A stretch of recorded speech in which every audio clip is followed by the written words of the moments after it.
बिस्मिल्लाहिर्रहमानिर्रहीम। Welcome to my YouTube channel engineer Saan Amjad.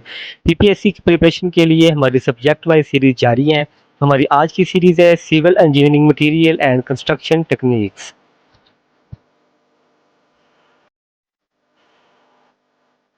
Lecture number 14 foundations. Question number 1 है foundation whose depth is equal to its width which will be called shallow foundation, deep foundation, well foundation, anyone। तो इसका हमारे पास correct option है ए, shallow foundation, यानी कि कम गहरी बुनियाद है। वो कह रहे हैं कि ऐसी बुनियाद है जिसकी जो गहराई है वो इसकी चौड़ाई के बराबर है।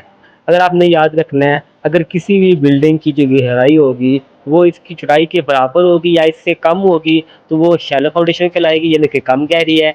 अगर वो इससे ज़्यादा हो जाएगी तो फिर वो कहलाएगी deep foundation. Question number 2, a shallow foundation suitable for a multi storey building in ordinary soil is spread foundation, strip foundation, raft foundation, grillage foundation. तो इसका हमारे पास करेक्ट ऑप्शन है सी, राफ्ट फाउंडेशन, क्योंकि एक ऑर्डिनरी सॉइल पे बनाई जा सकती है मल्टी स्टोरी बिल्डिंग, उसके लिए राफ्ट फाउंडेशन यूज़ करते हैं और राफ्ट फाउंडेशन शैलो फाउंडेशन की कैटेगरी में से है। Question number 3, a foundation suitable for slopy ground is separate foundation, stripped foundation, raft foundation, grillage foundation।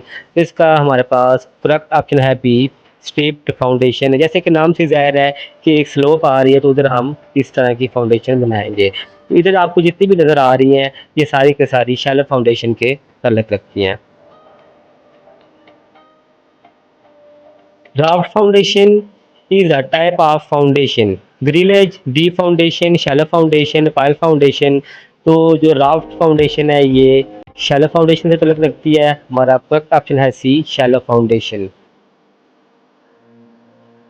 Question number 5, grillage foundation is classified as a dash foundation.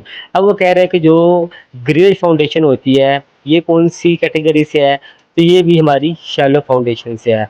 आपने याद रखना है कि हमारी ज़्यादातर जो फाउंडेशन हैं वो शैलो फाउंडेशन से हैं और दो तीन जो है वो हमारी डीप से ताल्लुक रखती हैं, जैसे कि वेल फाउंडेशन है, केसन फाउंडेशन है और पाइल फाउंडेशन है।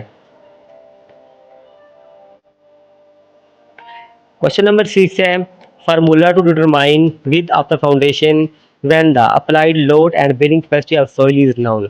वो कह रहा है कि आपके पास से ऊपर अमल करने वाला एक्ट करने वाला लोड दिया गया है और आपको सॉइल की बेरिंग कैपेसिटी दी गई है। तो आपने फार्मूला फाइंड करना है कि कौन सा फार्मूला है जिसके ज़रिए हम बुनियाद की जो चौड़ाई है वो फाइंड कर सकते हैं। तो इसका हमारा करेक्ट ऑप्शन है सी, P our P.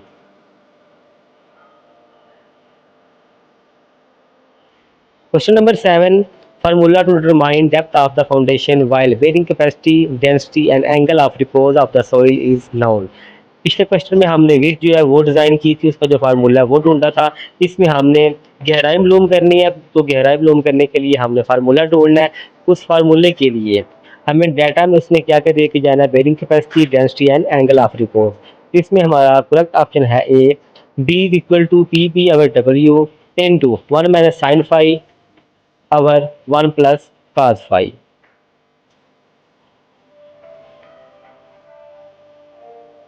Question number 8, the piles which transfer the load by means of skin friction along their length are known as a friction pile, sand pile, steel pile, disc pile।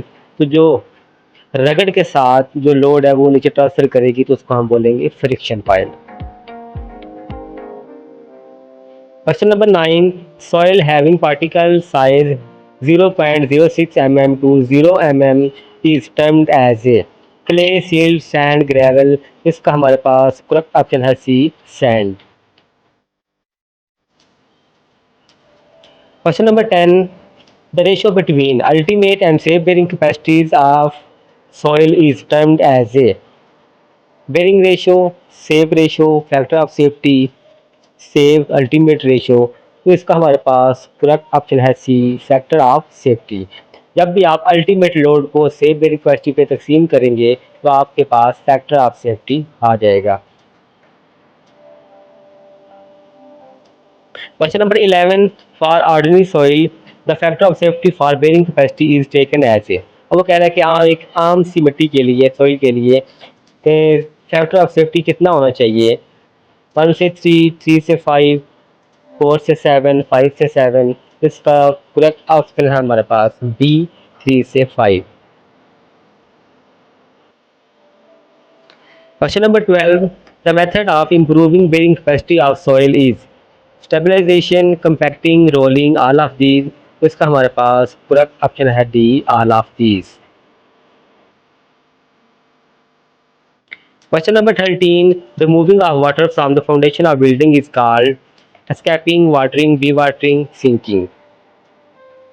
तो आपकी जो foundation में आपका पानी आ जाता है, भले वो बारिश का हो या किसी भी सोर्स से आए, तो फाउंडेशन से पानी को निकालने के अमल को डी वाटरिंग कहा जाता है। Question number 14, safe bearing capacity of black cotton soil is. अब कह रहे हैं कि ब्लैक कॉटन सॉइल के लिए सेफ बेरिंग कैपेसिटी कितनी होनी चाहिए? ब्लैक कॉटन सॉइल के बारे में हम अपनी जो पहली सीरीज़ है उसमें बात कर चुके हैं, तो इसमें हम सिर्फ बात करेंगे कि इसकी जो सेफ बेरिंग कैपेसिटी ये कितनी होनी चाहिए। तो इसके लिए करेक्ट ऑप्शन है ए, 50 to 100 किलो न्यूटन पर metre square. Question number 15, near the groundwater table dash is the bearing capacity, higher, deeper, lower, all of these। अब वो कह रहा है कि अगर वाटर टेबल जो है पानी ज़मीन के नीचे जो पानी है, अगर वो ज़्यादा गहरा नहीं है, अगर आप 2-3 फीट गहराई पे एक खड्डा खड्डा खोदते हैं तो आपका पानी निकल आता है, तो इस सूरत में आपकी जो बेरिंग कैपेसिटी होगी वो बहुत लो होगी, वो हाई नहीं होगी। Question number 16. The vertical members used in timbering of the trenches are known as a trenching, polling boards, excavating, all of these। इसका हमारे पास करेक्ट ऑप्शन है बी, पोलिंग बोर्ड्स।